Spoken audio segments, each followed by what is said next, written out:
Very much indeed, John Wanyama, coming to us from Uasin Gishu County. Allow me now to introduce Layla Liebetrau from Root to Food Initiative. Thank you very much for joining us. Thank you, Patrick. And you just had farmers there from Uasin Gishu indicating that they expect the government will be keen on allocating quite enough resources to the agricultural sector. From where you said, do you think the government hasn't been paying much attention to agriculture when it comes to budgetary allocation over the years? I don't think that enough has been allocated over the past years. I mean, this year we're looking at, based on the budget policy statement, approximately 3.4% of the total budget allocated to agriculture.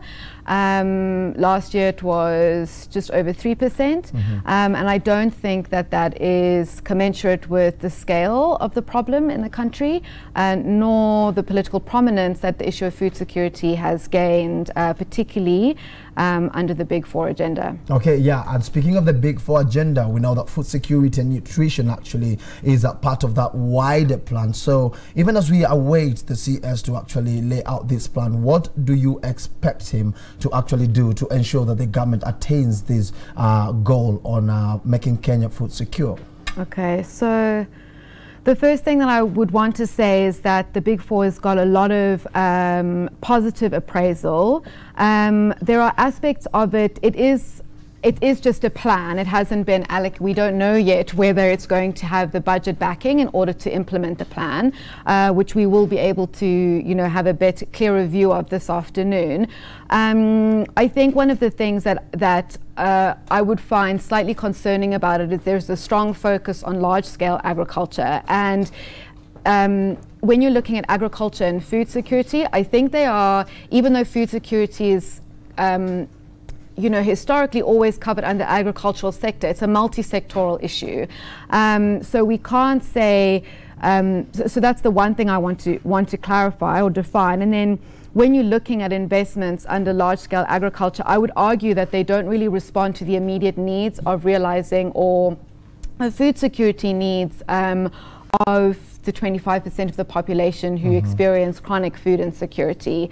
So the things that I would want, the programs or the things that I would want the budget or that I would want the budget to be allocated to are programs that ensure sustainable, ecological and socially inclusive food systems. And I think that needs to be prioritized before we look at enhancing large-scale agriculture, because I think, and the reason I say that is because that will respond to the food security needs, I believe, of the nation.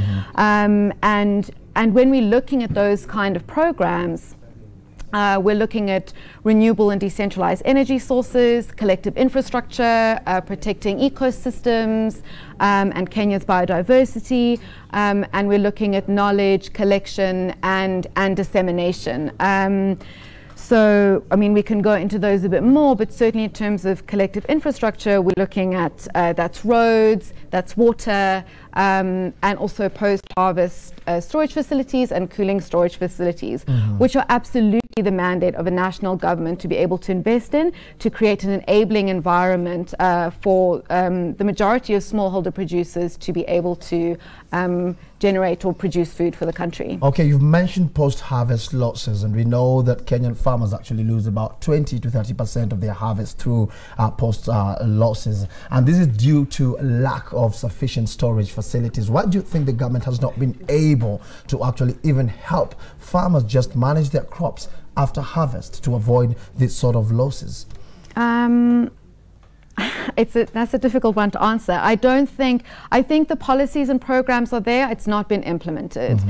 We know, and it's a recurring issue. It's not a new comment that we have high percentage of food wasted in Kenya or food lost in Kenya.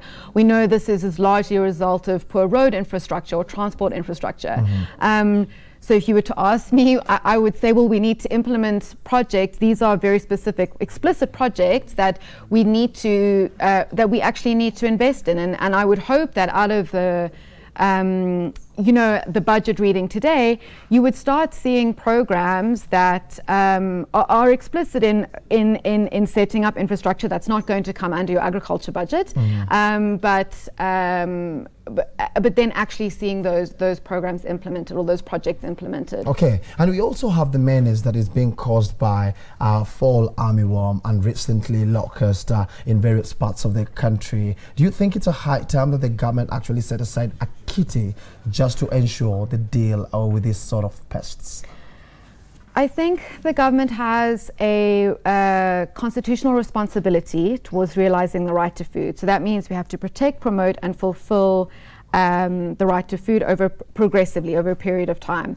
So to deal with fall armyworm and these pests, I think you would need an explicit project, because there are also going to be food shortages potentially, and as well as a result of recent floods this year and going into next, and we're already coming off a deficit from last year. So the responsibility then of the government is you would need an explicit program in the short term to be able to respond to the food needs of Kenyans. In the longer term, you want to be able to start seeing, well, how can we, what are potentially local solutions or long-term solutions to dealing with these pests in the first place? I don't think chemical pesticides are the solution. I think they're problematic for the environment and also for our health. And so we can't have short-term solution, which is chemical fertilizers to kill fall armyworm. And I think we need to look at what more local knowledge is saying as a long-term solution.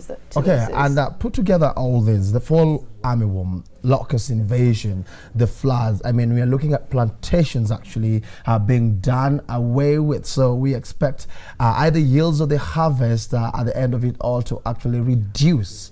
So are you foreseeing a situation where we might be forced as a country to import additional food just to meet the demand locally? I think we first need to prioritize trying to invest in having food locally sourced. I think importing food from our neighboring countries is a crazy solution for Kenya. But given the situation. I mean, if we have a maize deficit, and I'm so reluctant when we talk about food security to always emphasize maize, because we need to look at the diversity of food that is available as well. But I would imagine that there is deficit, and we do need to import maize. Then we might need to. But like I said earlier, that would be a very short-term solution as part of a responsibility to immediately respond to the needs of Kenyans. But the middle to long-term solution needs to be, how can we support Kenya's smallholder farmers and have a socially inclusive food production system? We're looking at women, we're looking at marginalized or vulnerable communities. How can they be part of producing food and properly included through targeted initiatives and programs in producing to meet Kenya's food needs? Okay, as we wind up, is Kenya's problem policy or implementation? Definitely implementation. Implementation. How best can we handle it? How best can we get away from this kind of situation? Can I flip the question? I don't know. I mean, I think you need to put food security on the map. It needs to be, we need to look at this. It's great that it's gained so much political prominence under the Big Four agenda. But we really need to, we really need to now start looking at implementing implementing on these plans and promises. Okay.